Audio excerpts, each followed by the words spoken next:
Hello guys.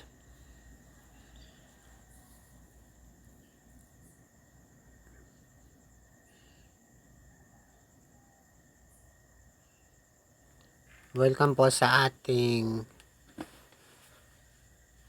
isang mahalagang kwentuhan or update sa mga bagay-bagay kasi may gusto lamang po tayong i-share na mga insights sa kung ano-anong bagay. Kasi kanina ay nandun tayo sa labas, kumakahol nga yung mga aso. Kaya hindi tayo nakapag-concentrate But anyway guys, ay meron lamang po tayong pag-uusapang mga ilang bagay. At unang-una dito ay tungkol sa mga pamahiin pagdating sa Holy Week at iba pa So pagdating nga sa pamahiin ay marami tayong mga iniisip kasi malapit na mga Holy Week.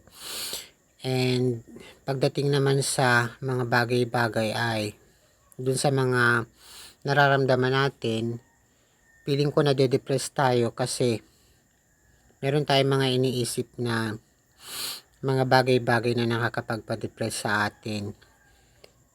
And siguro natural na yun And marami tayong emotions, mga mixed emotions And marami pa mga ibang bagay na iniisip. And about sa Holy Week nga, so medyo advance yung pag-iisip ko. And marami rin tayong mga gustong i-prioritize. So hindi natin alam kung ano yung mga susunod nating gagawin. And sabi ko nga about sa pagbablog naman, so hindi ko alam kung ano bang uunahin or syempre gusto ko naman kasi ay mag-experiment naman sa ibang content kasi hindi lang isa, marami pang iba so marami pang ibang pwedeng i-content, yung mga medyo masasaya or medyo random so more on marami pang iba na mga gusto nating gawin. But anyway guys, malapit na nga ang mahal na araw kasi yung matagal nating hinihintay in almost 1 year So siguro talaga so hindi ko pa rin talaga alam kung ano ang next step natin or gagawin or kung ano pa ang mga mangyayari. But anyway guys, yun lang update natin sa ating mga viewers and dun sa mga sumusubaybay ang mga subscribers natin or sa mga followers natin. And ano pa nga ba, marami pang topic tungkol sa mga pamahiin. So maraming pamahiin. And parang feeling ko bumabagal yung oras. Saka parang feeling ko nakakaramdam ako ng mga mixed emotions at marami pang iba. So isa na yun sa kababalaghan na nangyayari sa atin. And more on calling siguro. More on calling kasi malapit na ang Holy Week. Alam naman natin na more on calling tayo para palakasin yung pananampalataya natin and more on syempre yung mga dumarating na mga ganyan, yung mga hindi natin inaasahan, syempre si Lord ang nagpapalakas sa atin. More on syempre kailangan tumawag tayo kasi yun lang ang kailangan natin yun ang kailangan nating gawin and yun ang kailangan nating i-prioritize yung mga ganung bagay. But anyway guys, ako talaga ay very religious And yun nga ang naiisip ko kasi karaniwan sa atin ay nakakalimot na rin ano. But anyway guys, ako naman ay more on different prospects ano, na talaga namang mabuti kasi yung kalooban ko. So hindi ko na kailangang magbago or unlike any others. So iba-iba naman yan ano. Ang importante yung sincere ka, saka meron kang talagang alam mo sa sarili mo ano. So tulad ko ganun din, alam ko sa sarili ko na okay ako. And tungkol dun sa faith ko, syempre malakas yung faith natin kung kaya nga meron tayong kakayahan ano, na malaman yung mga bagay-bagay. And ano pa ba, kasi may mga bagay naman na talagang mahirap maipaliwanag. Maraming mga bagay na mahirap ipaliwanag na syempre minsan hindi naman natin kayang hulaan lahat. And sa ngayon nga hindi ko nga mahulaan kung ano bang gagawin natin ngayong Holy Week kasi mixed emotions ako. Hindi ko malaman kung ano ang ipa-prioritize ko, kung ano mga susunod kong hakbang, at kung ano ba ang prioritize natin sa pagbablog ano, kasi wala tayong maisip pang content sa ngayon. So naisip ko yung mga ibang vlogger kasi random content ano. So ganun din ako, yun din ang pumapasok sa isip ko kasi hindi ko rin iniintindi yung sasabihin ng iba. More on syempre focus ako kung ano ang gusto kong i-content kasi more on random content nga ano. Kaya nga nagko-content tayo kasi sarili nating idea. Syempre importante yung hindi tayo kumokopya sa iba. And sarili nating idea, sarili nating originality yung content natin, na wala tayong kinokopya ano. So ganun din kahirap mag-isip ng content ano. So ano pa ba ang mga ginagawa natin dun sa pagbablog natin? Halimbawa kung paano ba tayo gumagawa ng vlog. So ganun guys yung mga pwede nating i-share ano para makatulong sa iba. So doon naman sa mga ginagawa natin, syempre kung paano ba tayo gumagawa, syempre yung content natin ay yung mga medyo paranormal ano. Pero maiba naman tayo, pwede namang hindi ano, kasi nga random content. So syempre iba-iba, hindi lang isa ano, kasi mag-experiment din tayo sa iba naman, hindi lang puro isa, hindi lang puro kababalaghan, and meron ding iba ano. So more on ganun nga, pero kaya nga random kasi meron din tayong cover songs, and meron din tayong pwedeng isingit na kwentuhan or update. Kasi nga hindi tayo makapag live guys dito kasi nahihirapan ako ano, mahirap mag live dito sa YouTube. But anyway guys, parang ito na rin yung live natin para may update tayo sa ating mga subscribers ano. So ano pa nga ba ang pag-uusapan natin? Maraming bagay about sa mga na-experience natin ano. So hindi ko lang alam kung ano ang nababibes ko sa ngayon kasi malapit na ang Holy Week, pero meron tayong mga nararamdaman na mga kakaiba ano. na nararamdaman natin yung vibes ng Holy Week saka yung spirit ng masyadong parang masyadong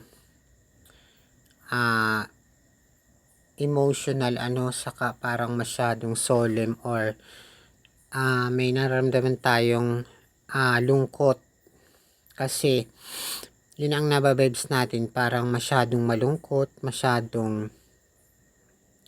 tayong naging emotional, masyadong naging mix yung feelings natin. Saka nababibes ko yung bigat, so nararamdaman ko yung bigat ng emotion, yung emotion ko, saka yung bigat ng mga nararamdaman natin. So yun yung nababibes natin at nararamdaman natin. So more on vibrations tayo, yung mga vibrations natin tungkol sa Holy Week, kasi next week ay Holy Week na. So wala pa rin tayong gaanong ma-vibrate, pero yun ang nababibes natin guys, kasi nga kailangan natin mag-ingat kasi Holy Week, uso yung mga aksidente. So wala naman akong hinuhulaan na iba na most particularly tayo, kailangan nating mag-ingat lahat tayo, kasi pag Holy Week ay alam naman natin na hindi natin kayang kontrolin lahat, uncontrollable kasi nga patay yung Diyos, so I don't wanna comment lang dun sa mga ibang religion, but more on dun tayo sa ating religion, syempre iba naman yun. But anyway guys, ay yun nga, may mga sinusunod tayo tungkol dun sa syempre yung mga guidelines natin. And ano pa nga ba, maraming bawal kasi pag Holy Week, bawal tayong gumawa ng hindi magaganda kasi baka madoble yung kasalanan natin, or baka syempre madodoble yung parusa natin, kasi nga alam naman natin na bawal gumawa ng hindi magaganda. Kahit yung magsalita ka lamang ng hindi maganda ay masama na, so ganun yun yung sinusunod natin guys, ganun din yung strict guidance na sinusunod natin, at yun din yung nababibes natin, so wala nga, nangihina tayo, so humihina yung ating yung kakayahan natin, yung ating parang humihina tayo sa ngayon. So hindi ko lang makita kung bakit tayo humihina, dahil nga sa pumapasok na yung season, so hindi ko pa alam kung anong nakikita ko, basta yun ang mga nakikita natin. And syempre hindi ko naman lahat makita, halos lahat, basta almost yung mga nakikita lang natin na kailangan natin pag-ingatan or kailangan nating gawin. So ano pa nga ba guys yung story naman na i-share ko, kasi nga about premonition, kasi may nadidinig tayong uwak na huni. So yun yung premonition natin kanina na parang may masamang mangyayari. Tapos pagdating nga nung hapon, medyo sumama na yung pakiramdam ko, kasi nga baka dahil dun siguro sa premonition na yon na may masamang mangyayari, dahil dun sa uwak na nadidinig natin and sumama yung pakiramdam ko. So may kasi nasobran tayo yata ng kain or nalipasan or something, or dahil din sa puyat. So guys, yun na nga. So ngayon nga nagdasal ulit tayo nung orasyon natin na ginagawa, kasi nga ginagamot natin yung sarili natin, self-medication, at pwede rin naman natin gamutin sa ibang mga kakilala natin. Pero lang sa ngayon hindi na ako nang gagamot, kasi nga pwedeng balikan yung family natin, karaniwan yun ang nangyayari sa mga nanggagamot bilang albularyo. So guys, ay ano pa nga bang i-share natin?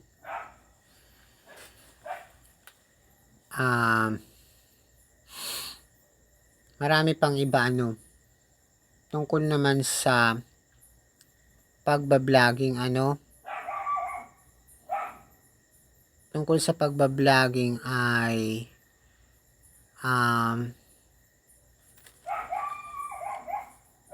marami tayong mga gustong gawin pero ang gusto ko nga random content tayo tungkol sa pagbabloging kasi iba't ibang content. So more on kasi sa Facebook naman ay maganda yung standing natin. So one at a time tayo sa isang mga social media accounts sa pagbablog. So isa-isa lang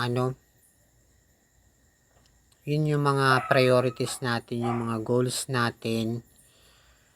And yung iba nga, iba-iba ng content. So tayo dapat ganun din So hindi tayo ganong nag-iintindi.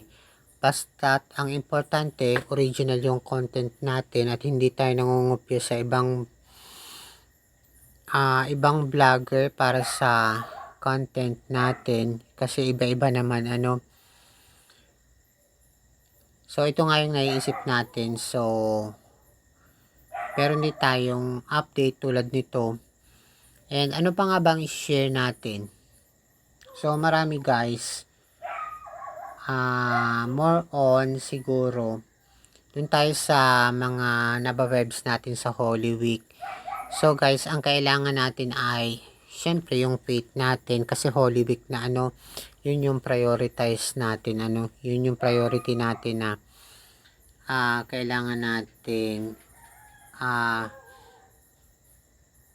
i-prioritize natin yung ating mga ginagawa kasi nga para magkaroon tayo ng blessings. And syempre kailangan ay careful tayo dun sa mga ginagawa natin.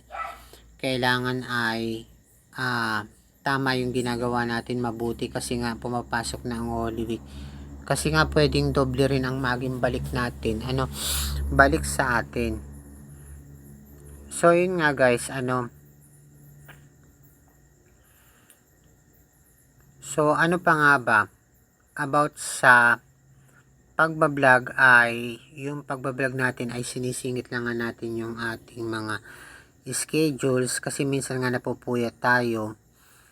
And sa ngayon nga wala pa tayong content kasi nga stop muna tayo sa puro kababalaghan kasi Holy Week na pero na lang kung yung vlog natin ay about sa Holy Week kasi nga meron ngayong Holy Wednesday procession pati na rin Good Friday procession. So pagdating ng Good Friday masyadong naging holy yung vibes kasi alam naman natin na pagdating ng pagsapit ng alas 3 doon namamatay si Jesus yung Panginoon natin. So kailangan nating syempre kasi naghirap siya so ganun din tayo. So kailangan nating i-prioritize yung ating family, yung mga pananampalataya natin. Lahat ipa-prioritize natin kailangan prioritize natin yung pagsapit ng celebration ng Holy Week kasi ganun din ako guys, ganun yung priority ko. Although kahit busy ako, so iniisip ko pa rin na i-priority yung pagse-celebrate natin ng Holy Week kasi hindi naman lahat masusunod yung mga gusto natin sa Holy Week so hindi puro kasiyahan. Kailangan din nating tulad nung pagse-celebrate natin ng mga Holy Week procession, kailangan maging holy rin tayo or kailangan ay ingat-ingat din kasi nga hindi natin makokontrol lahat na mangyayari. Hindi natin